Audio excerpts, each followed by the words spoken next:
Greetings, dear viewers of the YouTube realm.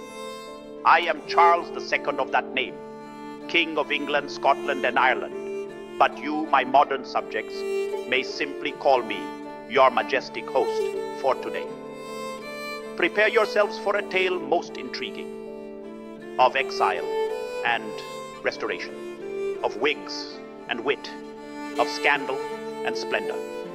Yes, indeed, this is my story. So settle in, click that like, if you've the good sense, and let us embark on a most royal journey through history. And do remember to subscribe. It pleases the algorithm and the king.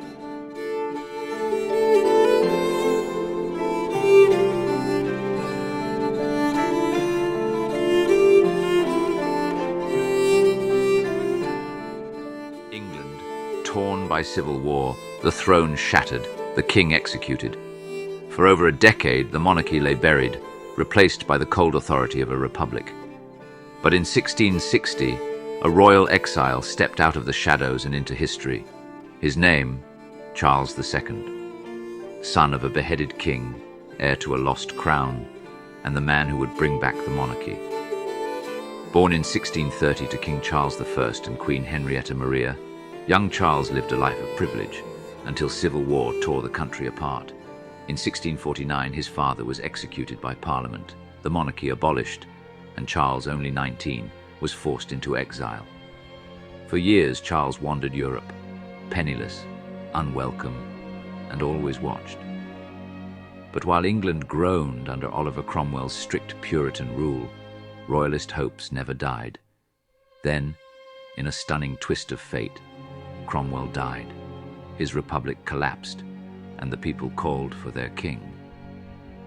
On May 29, 1660, his 30th birthday, Charles returned to London to a hero's welcome. This moment would be remembered as the Restoration, a return not just of a king, but of theatre, fashion, and laughter.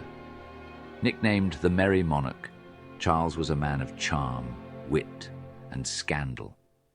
He fathered at least a dozen illegitimate children, kept a court full of poets, artists, and mistresses, and ruled with a flair unlike any before him.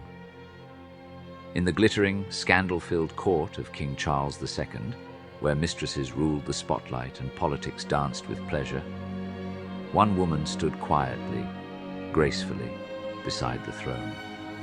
Her name was Catherine of Braganza, a queen in title, a foreigner by birth, and the woman history nearly forgot. Catherine was born in 1638, a Portuguese princess at a time when her country was fighting to regain its independence from Spain. Raised in a deeply Catholic royal court, she was devout, sheltered, and dutiful, a stark contrast to the man she would one day marry. Charles, on the other hand, was the merry monarch, witty, worldly, and famously unfaithful. When he returned to the throne in 1660 after years of exile, England needed alliances, and Portugal needed friends. A royal marriage was arranged. In 1662, Catherine arrived in England with a dowry fit for an empire, money, trading rights, and even the ports of Bombay and Tangier. The marriage was a political triumph, but a personal trial. Catherine spoke little English. She was Catholic in a Protestant kingdom, and soon after her arrival she discovered what many already knew. Her husband was in love with his powerful mistress, Barbara Palmer. Charles fathered many children, none with Catherine. Though she suffered miscarriages and heartbreak, she never produced an heir. Still, she remained loyal, dignified, unmoved by the chaos around her. Though often sidelined, Catherine left her mark. She helped popularize tea drinking in England, a Portuguese tradition, and brought a quiet elegance to court life. But Charles' reign was not without trials. The Great Plague of 1665, the Great Fire of London in 1666, religious tension, political... All right, that's quite enough of that plague, fire, scandal. Is that all you've got? Honestly, you narrators are so dramatic. Well, that is what happened. Hi, I'm Charles II. Yes, that Charles. And before this narrator drowns you in doom and Puritan gloom, allow me to remind you just how fabulous my reign actually was. Yes, dreadful times and all that, but did you mention that I brought back the monarchy? To be fair, people were happy to have the monarchy You're back. welcome, by the way. 1660, the Restoration. After years of dreary Puritan rule, I returned like a well-dressed phoenix. I brought back the theater, the arts, fun. Under my reign, theaters reopened, women were allowed on stage, and literature flourished. I funded the arts. I had style. And I gave England its groove back. But let's not forget my more intellectual pursuits. I chartered the Royal Society. Yes, the very one that supported Newton, Hooke, and all those brilliant minds. Science flourished under my watch. I married a Portuguese princess, Catherine of Braganza. And thanks to her, England gained Bombay Tangier. And tea. Yes, that tea. Your entire afternoon ritual. Brought to you by me. And I rebuilt London. Better and safer. Don't forget who put Christopher Wren in charge. That new skyline, my idea.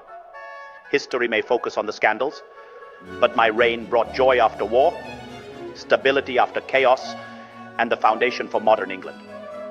I wasn't just the merry monarch. I was the necessary monarch. Next time, open with a little flair, darling. Well, when you put it that way, maybe we were being a bit too grim. King Charles II, theatrical, clever, controversial, and now apparently narrating his own documentaries. Through it all, Charles balanced power, parliament, and personal pleasure. Charles II died in 1685, having ruled for 25 turbulent, dazzling years. He restored a crown and reshaped a nation.